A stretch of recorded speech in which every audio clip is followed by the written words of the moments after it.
Good evening, everyone. Welcome back to the channel. It is Saturday night. How are we all feeling on this wonderful non-football day when it's been absolutely pissing it down? Yeah, Sam, what we got tonight? Let the viewers know. Yeah, it's been, as we know, it's been quiet, but there's been a couple of news tidbits. So we're going to talk Ruben Amorim. There's been rumours that he's been earmarked for the Manchester United role should Ten Hag leave. So we're going to explore what he's like as a manager. Could he potentially be the fix? Just going to turn my phone down there because that's going off. Next 5 fixtures, obviously we've got Brentford, Fenerbahce, and a couple more coming up. Really big games for Ten Hag and for us. So have a look at those. And then, yeah, Joshua Zirkzee. I didn't see the game, but I know you might have. Joshua Zirkzee. Really good game for Netherlands. I know De Ligt came on for the last 10 minutes, but we're going to have a look at that as well. And like, why is he getting such a good performance for the Netherlands, but we can't seem to get it at United? Seems to be a very similar problem for a lot of our international players, to be honest with you, doesn't it? Bruno's another example. So yeah, that's what we're going to talk about tonight. Yeah, good stuff. Well, Ruben Amorim, we're going to kick it off with that. And look, the source is from Dean Jones Soccer. Oh. You know, we always kind of preempt it with that. I actually don't know Gene Jones Soccer, who the fuck this geezer is. So let me just have a look, see what publication he's with. Give Me Sport, that is the publication he's with. Give Me Sport, senior transfer correspondent, about 93k. So you probably say around a tier 3, but it's being reported. And it's certainly a manager I'm sure United are looking at and all the usual monitoring business that we see. And I hadn't actually watched a lot of Amorim, so what I did was over the course of today for a couple of hours did a bit of digging, seeing what are the key elements with it, and what all the reports were saying, and journalists who were close to the situation, and what he could bring to United. So tactical innovation, he's known for his 3-4-3 system, high pressing, quick transitions, fluid attacking play. Sounds decent, right? Instant success at Sporting. After joining Sporting Lisbon in 2020, he led them to their first league title in 19 years. Youth development, strong focus on developing players like Nuno Mendes and Gonzalo Inacio and Thiago Toma. And Sporting actually paid a massive £10 million fee to Braga for his release clause, which was a record, which we're going to get into in a minute for him as well. And then discipline and leadership, known for instilling a winning mentality and discipline, turning Sporting into a more consistent and competitive side in his tenure. And there was reports, Sam, over the summer that an £8.5 million compensation package was agreed with Liverpool to bring it to Anfield. Obviously before they brought Arne Slot in, so I don't know what the breakdown was there in communication, and it was talks with West Ham as well. But I was going to say, didn't he interview for the West Ham position? I'm sure he did. Yes, something like that. So if we do bring him in, we're talking £14 million to sack Ten Hag and £10 million to bring Amorim, which is a pretty expensive appointment.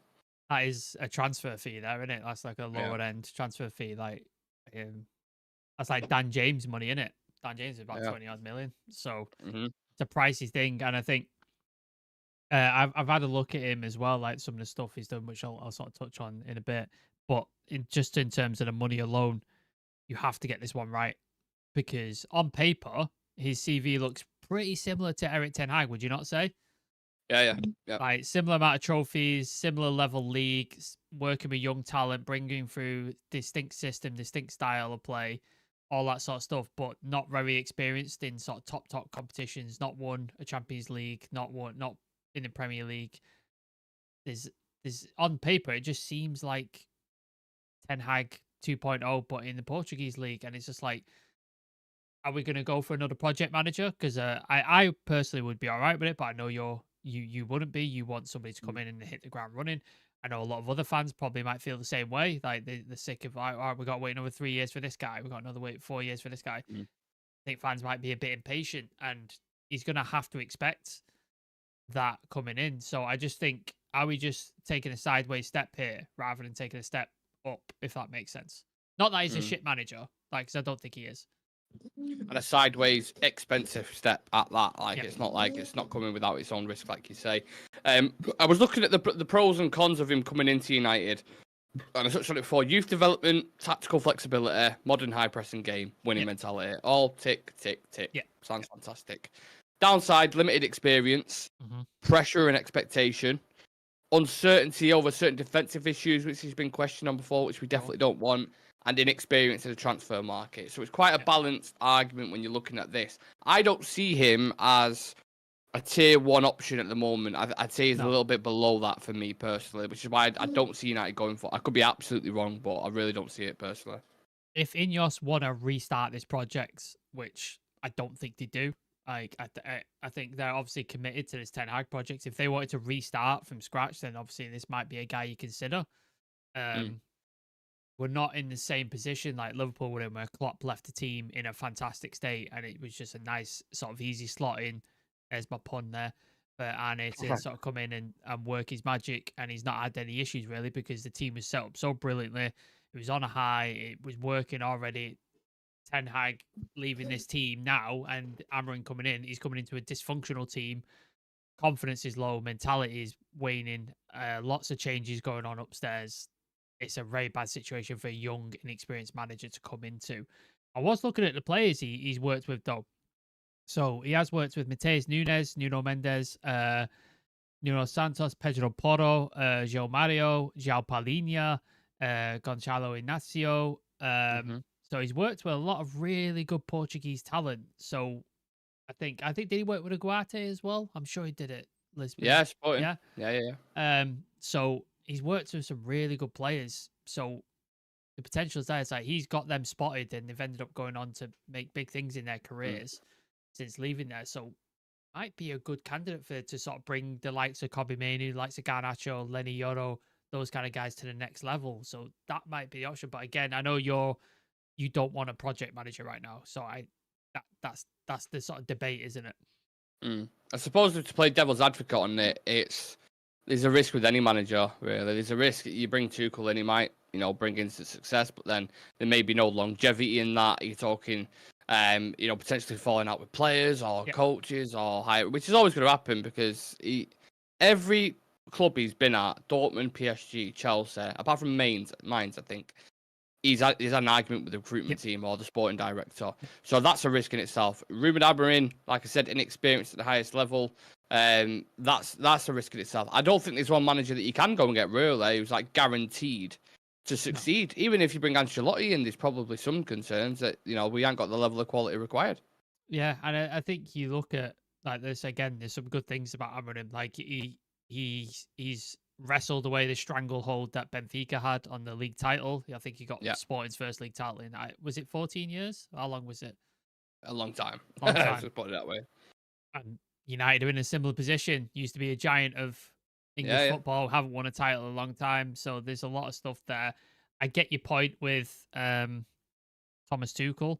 He comes in, he's going to want to demand certain things, certain transfers, certain control and stuff like that. And if he doesn't get it, or it gets taken away from him, or there's certain things that he doesn't like. Because obviously we set up this board with Dan Ashworth, Omar Barada, Jason Wilcox, etc.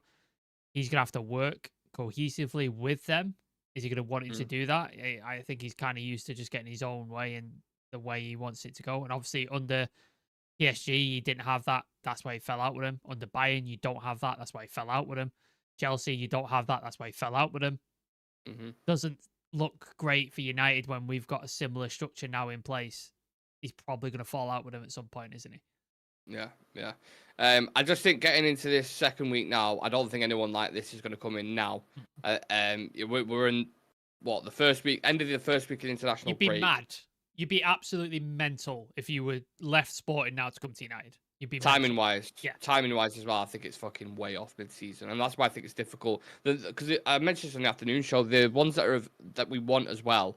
Thomas Frank with Brentford. Obviously, he would probably do it. It's United. They offer to, regardless of whatever manager's been there and hasn't succeeded. Every manager has an ego, and every manager thinks I want to go there and turn it around, and I can be that guy. And imagine if I am that guy to go and do that. Ratcliffe's got the same kind of vanity thing, hasn't it? Yeah, Ten Hag thought that.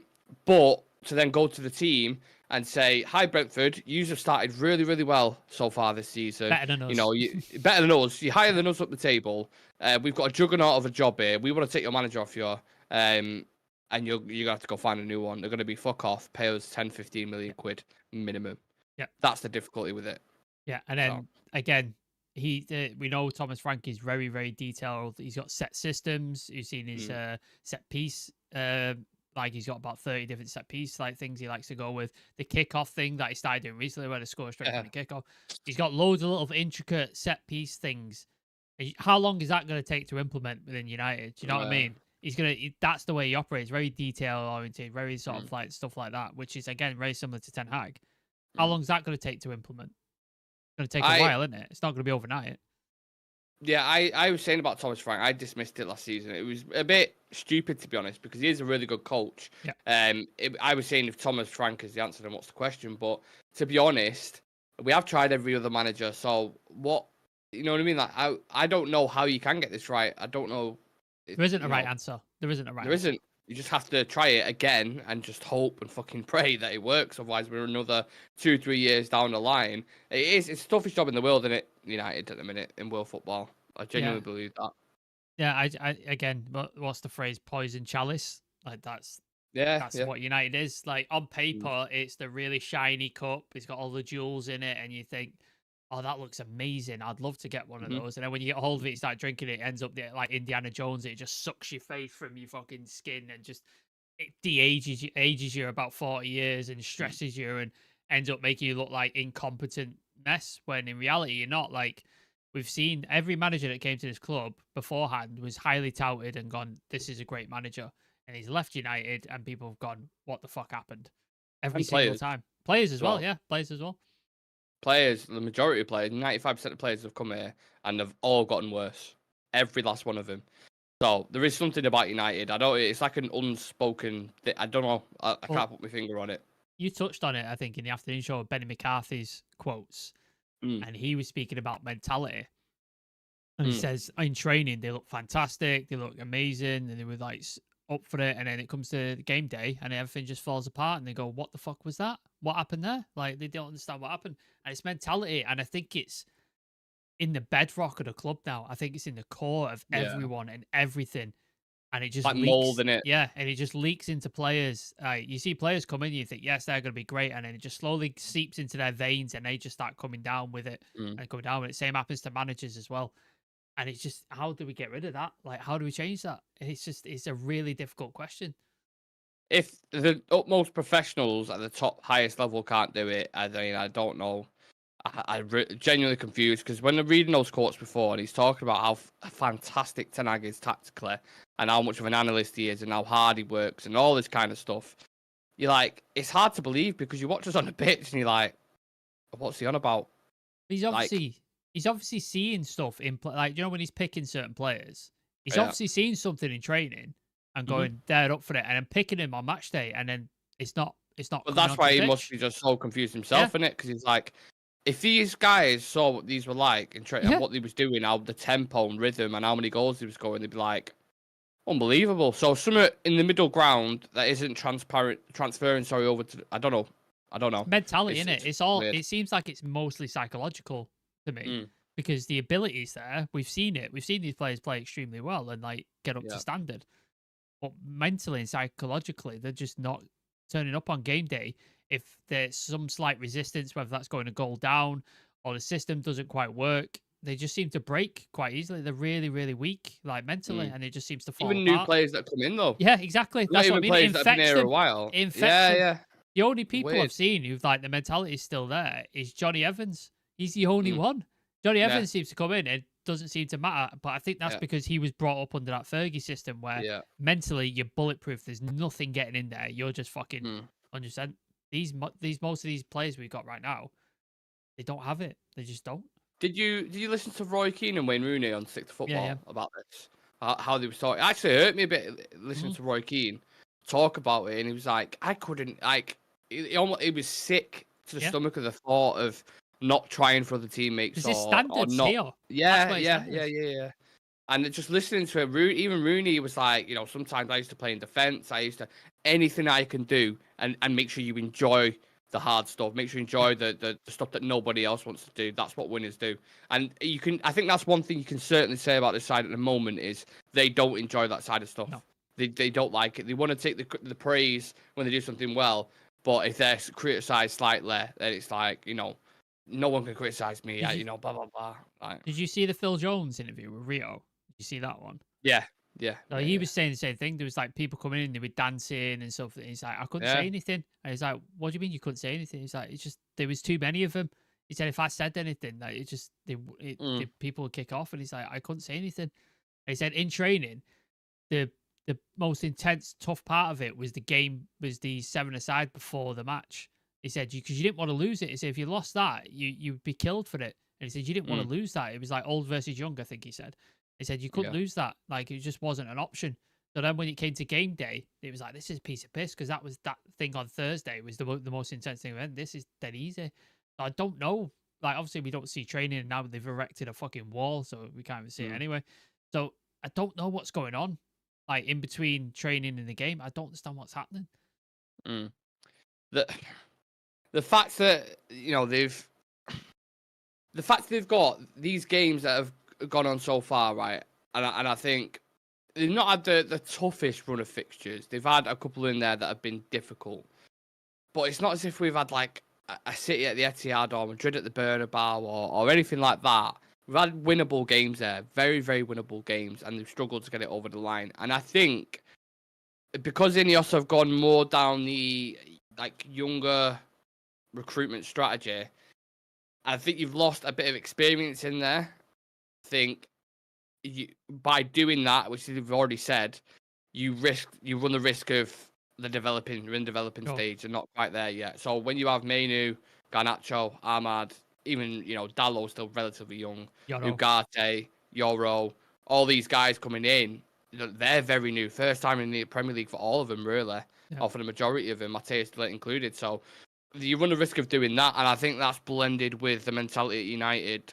And I think that's why they're urging for patience, because maybe they do see something on the training ground and they're like, that's promising. But in order to get it out there on the pitch, they're going to have to become used to that pressure and develop naturally into it. But the issue is, like you touched on before, no one's got the patience for that at the minute. No. Did you see as well, like, I don't know who it was. It might have been on Stick to Football, actually. But we've mentioned about, like, Lissandro being quite poor this season. And you look and you're like, why is that? Varane's not next to him.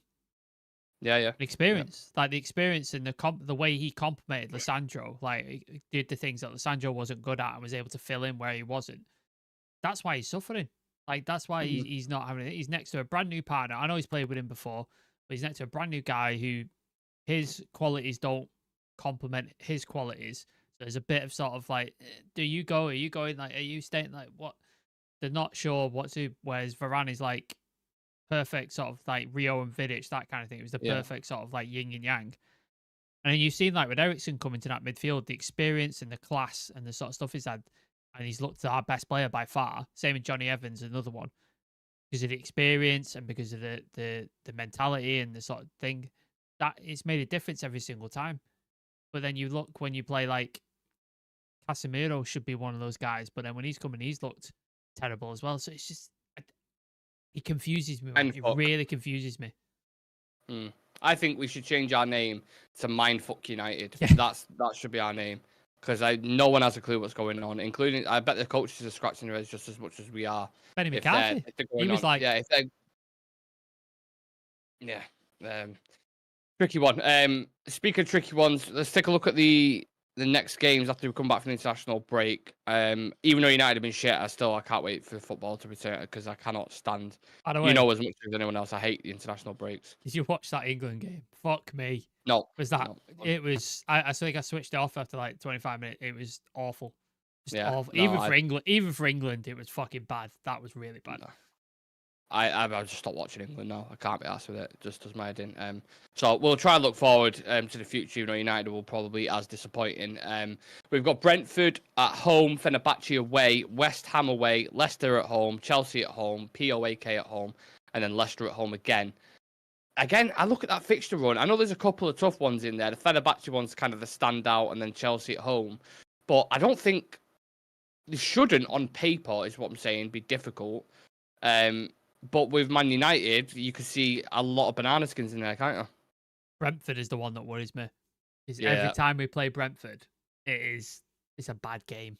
Yeah, last season was really bad, wasn't it? Like the only reason we won last season was because of those both two games. Goals. Scott McTominay was the only reason we won that game, and then we were fucking awful for that other one until Mason Mount scored, and you thought this is a highway robbery if we win this, and then they ended up scoring, and you just both of those games were fucking abysmal. So I really worry about Brentford. Obviously, the start they've had this season has been excellent. Been really good this season. And Buemo and Vissa proper worry me. Like I think they could have a really good time against our defense. They're doing all right without Tony, aren't they? Yeah, like it's not even missed him, have they? Like, Yeah, it's not they've even done bothered better him. if anything. Yeah. So I think. yeah, they worry me. Fenerbahce away is always going to be tough, and going to Turkey anytime is a tough. Like as like Galatasaray, you saw the atmosphere of that, and obviously that wasn't helped by Onana's antics, but yeah, that the atmosphere is always something. And then you got Jose Mourinho, who is the king of 1-0 and sort of setting up and frustrating the life out of teams. And obviously he wants to prove something because he's a former United manager and it ended that's what badly. I'm thinking. So, that's what will be in the back of his head, 1,000,000%. and if those 2 games don't go well for Ten Hag, what do you do then? But even I know West Ham have had a bad start to the season, but they've just won their game, first didn't they? They turned it around. Ipswich 4-1. Yeah. So they'll start going on a run. You can see like Leicester at home. They just got a win as well under Sneeze Cooper. Chelsea. I mean, I think Maresca's just got manager of the month. Palmer's just got player of the month. Playing well. And they're playing unbelievably well. You've got the Sancho narrative there as well. And then you actually look at like POAK and Leicester at home are the ones where you're like, maybe. But then FC20 came to United and got a draw. Yeah. So Porto have been fucking awful about this season. The manager was wanted out and they were worried about us. And they fucking almost beat us, like if it weren't for Harry Maguire. And then we saw that last season as well in the Champions League. We looked at our group, Bayern Munich aside. We're like, they're winnable games. Copenhagen, we can win that game. Couldn't do it. Galatasaray should have beaten them in both games. Couldn't do it. Bayern Munich, we were actually really good against Bayern Munich going forward. We could have actually won those games if it weren't for Onana. So again, on paper nowadays, it doesn't. On paper, I still don't go. Yeah, we can win that game because I don't believe it. I really don't. So which one? I know you touched on it slightly before. Which one do you look forward to the most, or which one do you think might be an entertaining game? Which one are you really worried about, or give us the 2 games you're really worried about? Brentford worries me. Same to the chat as well, by the way. Anyone who's in chat, get it in the comment section. Brentford worries me just because every single game is like a nightmare. Like I can't remember the last time we had a good game against Brentford and played well. No. I think maybe when Elanga and Rashford scored. Maybe that's the last time. So yeah, they worry me. Fenerbahce is a worry as well. Like we said, we spoke on the whole Jose Mourinho narrative. The Chelsea game will be entertaining because it always is United and Chelsea, isn't it? There's always something in it. Do you think Sancho will do something? There's the narrative, isn't there? I can see it. There's the Cole Palmer thing as well. He's a United fan. He grew up in Wivenshaw. He wants to score. And he basically tore us apart last time, didn't he, in that 4-3 thriller. And then there was the really good game as well where Casemiro got the last-minute equaliser. Was it a winner or an equaliser? That was Ten Hag's first season at Stamford Bridge. And he jumps in the crowd, doesn't he, Lisandro and stuff. So, yeah, there's been some good games. So I think that'll be entertaining. The 2 games, like we should beat Leicester and POAK. We should. But I don't have 100% confidence that we will.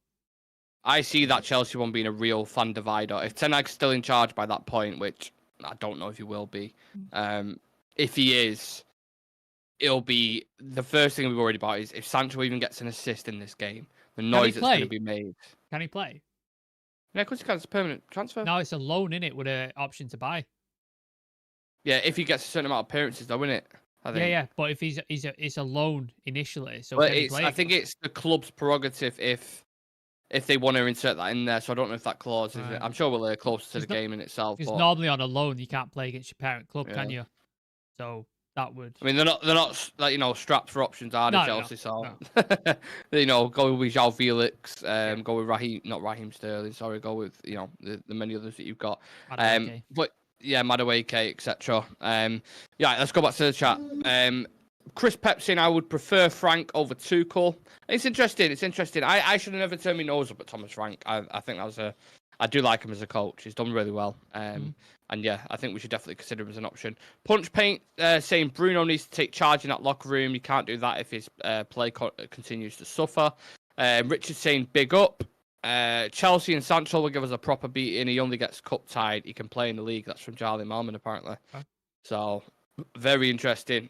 Yeah, I think Brentford at home, first game back, I think we probably end up drawing that one max. I know that sounds really bad, but and then the Fenerbahce one, I think that'll be 3 draws out of 3 in Europa League.